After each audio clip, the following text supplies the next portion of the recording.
মধ্যপ্রাচ্য সহ বিশ্বের বিভিন্ন দেশে ঈদুল আজহা উদযাপন হচ্ছে আজ। মসজিদুল হারামে ঈদের নামাজ আদায় করেন বিশ্বের নানা প্রান্ত থেকে আসা লাখ লাখ হাজি। মক্কার আরাফাত মুজদালিফায় অবস্থানের পর পশু কুরবানি দিয়ে পবিত্র হজ পালন শেষ করছেন হাজিরা। এর আগে মিনায় বড় শয়তানকে 7টি পাথর নিক্ষেপ করেছেন হাজিরা। এখান থেকেই নিজেদের শুদ্ধ করার শপথ নেন মুসলমানরা। সৌদি প্রতিনিধি সাজিদুল ইসলামের রিপোর্ট জানাচ্ছেন ফারহিন ইসলাম টুম্পা। আজ সৌদি আরব সহ মধ্যপ্রাচ্যের বিভিন্ন দেশে পালিত হচ্ছে পবিত্র ঈদুল আজহা।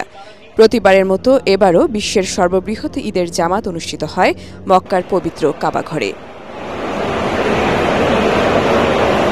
এর আগে বৃহস্পতিবার আরাফাতের ময়দানে হজের মূল আনুষ্ঠানিকতা শেষে সূর্যাস্তের পর হাজিরা আসেন মুজদালিফায়। সেখানে সারারাত ইবাদত বন্দেগীর পর শুক্রবার ফজর নামাজ পড়ে পায়ে হেঁটে হাজিরা মিনায় পৌঁছান। টানা সপ্তমবারের মতো বেস্ট টিস্যু পেপার ব্র্যান্ড হিসেবে স্বীকৃতি পেয়েছে বসুন্ধরা টিস্যু। এরপর হাজিরা পাথর সংগ্রহ করে আবার মিনায় ফিরে আসেন। সেখানে জামারাতের নিয়ম অনুযায়ী বড় শয়তানকে 7টি পাথর নিক্ষেপ করেন তারা। এরপর পছন্দমতো পশু কিনে কোরবানি দিয়ে মাথা মুন্ডন করে এহরামের পোশাক বদলে শেষ হয় হজের মূল আনুষ্ঠানিকতা।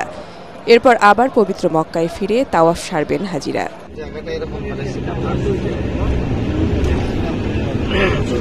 পবিত্র হজের প্রতিটি পর্বে জড়িয়ে আছে আত্মত্যাগ, সহনশীলতা, সংযম আর মানবিকতা। আরাফাতের ময়দানে একদিনের উপস্থিতি, একসঙ্গে নামাজ, মোনাজাত সব মিলিয়ে মুসলিম উম্মার সবচেয়ে বড় মহিমান্বিত মিলন মেলা পবিত্র হজ। Bureau report, ATN Bangla.